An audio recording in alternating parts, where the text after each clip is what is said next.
As far as stories and storytelling goes, everyone loves a good twist. Some of the best movies ever have big twists, like Star Wars. No, I am your father. Or my personal favorite was Seven. Oh, what's in the box? But I think the most iconic of all time has to go out to Planet of the Apes. Now you may be wondering why I'm talking about this, and the answer to that is because today we look at the biggest plot twist ever in Call of Duty. Now throughout many different Call of Duty games, there's been many twists and turns. Characters that have actually been a figment of your imagination, entire levels that take place within your own head, but none were more of a surprise than the one we talk about today. Today, I present to you the full story of General Shepard.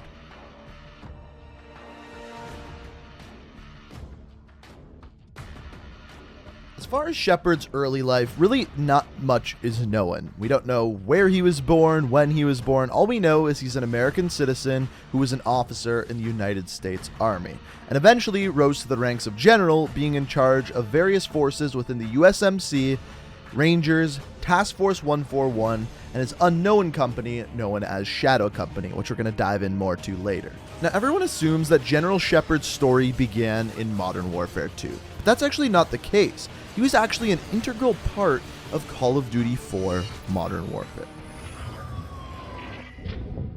In the iconic mission in Call of Duty 4 where you were sent to the capital city in the Middle East to capture Al-Assad, as it turns out, you were sent in by none other than General Shepard. But General Shepard didn't just send one helicopter in, he sent an entire invasion. An entire invasion of 30,000 US troops. 30,000 US troops that all died because of the nuclear explosion. 5 years ago, I lost 30,000 men in the blink of an eye. And the world just fucking watched. Tomorrow, there will be no shortage of volunteers, no shortage of patriots. I know you understand. So understandably, after 30,000 of General Shepard's men are killed, he is pretty pissed off. And that is when the beginning of Modern Warfare 2 starts.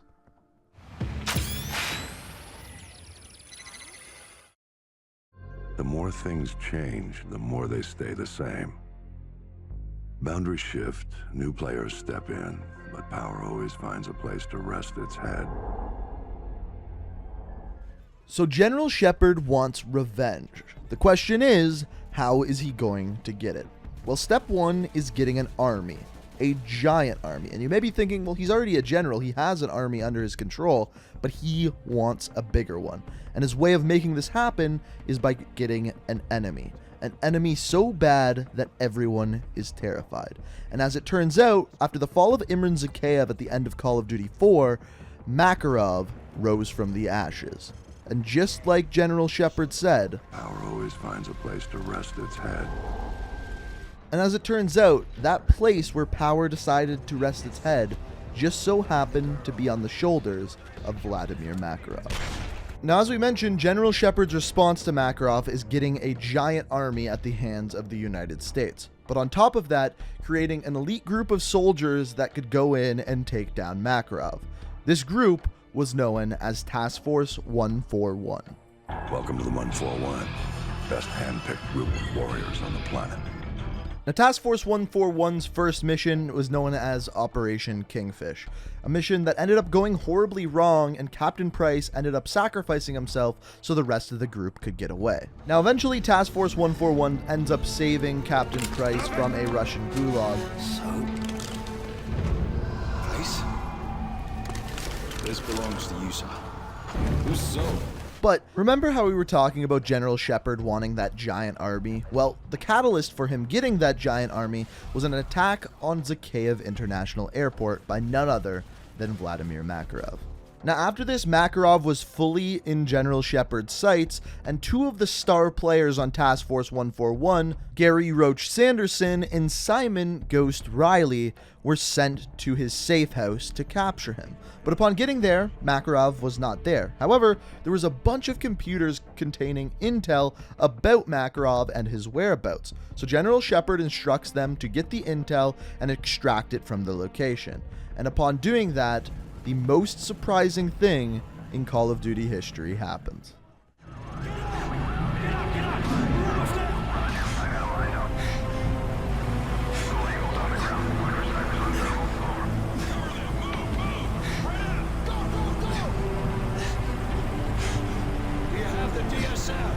We've got it, sir!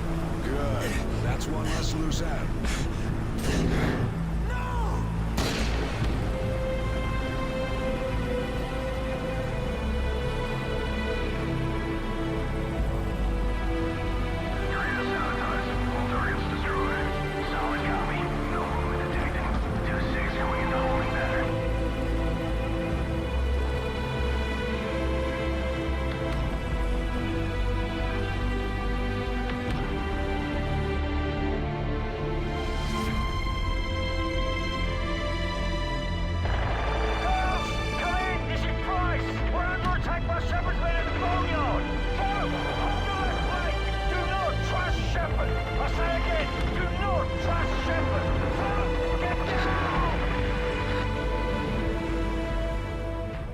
So as you hear over the radio Captain Price yelling not to trust Shepard, the question is here, what happened?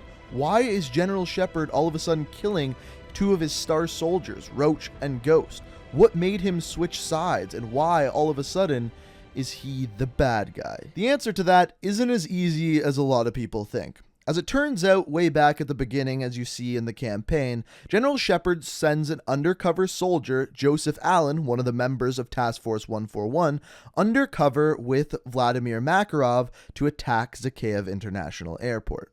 How do I look? Like one of the bad guys. Perfect for your undercover assignment. So Makarov is the prize. Makarov's no prize. He's a whore, a mad dog killer for the highest bidder. Just remember your new identity. It'll keep you alive. But that's not a bad thing, that's just General Shepard doing his job. But as it turns out, he went a little too far. What ends up happening is General Shepard actually finds out on the Zakhaev International Airport attack early from Allen. However, he actually lets the airport attack happen, as it would further develop the war between Makarov and the United States, giving General Shepard more power and that army that he so much desired. And at the end of the attack on Zakhaev, as it turns out, Makarov knew the whole time that Allen was working with the US Army. Makarov kills Allen and leaves him at the airport, making it look like America planned the attack, causing more countries to be mad at the States and causing more of a war. Once again, pumping up Shepard's army. When they find that body, all of Russia will cry for war. And all is going so well, but what ends up happening is Ghost and Roach are sent to this building to get the last of the evidence on General Shepard. Not only does the DSM that he's taking here contain information about Makarov, it also contains the information about Joseph Allen and the information that the entire time General Shepard let the attack on the airport happen. He takes the DSM, destroys the evidence, so that way he looks like a war hero and not like a terrorist. The title of this mission we're watching here is Loose Ends. As it turns out, the loose ends were Roach and Soap, and General Shepard had them tied up at the end of this mission. But now that the loose ends are tied up, once again Shepard is in the eyes of the public as a war hero. But two people know he's not. That is, of course, Soap McTavish and Captain Price. And with the intel Makarov gives them on the location of General Shepard, they go after him. They go after him hard with everything they got. And throughout this mission, the people that are actually protecting Shepard are that secret company we talked about before called Shadow Company, the secret band of mercenaries that General Shepard keeps to himself. But, as we know, Price and Soap battle through these mercenaries, and this is what ends up happening to Shepard.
5 years ago, I lost 30,000 men in the blink of an eye. And the world just fucking watched. Tomorrow, there will be no shortage of volunteers, no shortage of patriots. I know you understand.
And that is the end of General Shepard.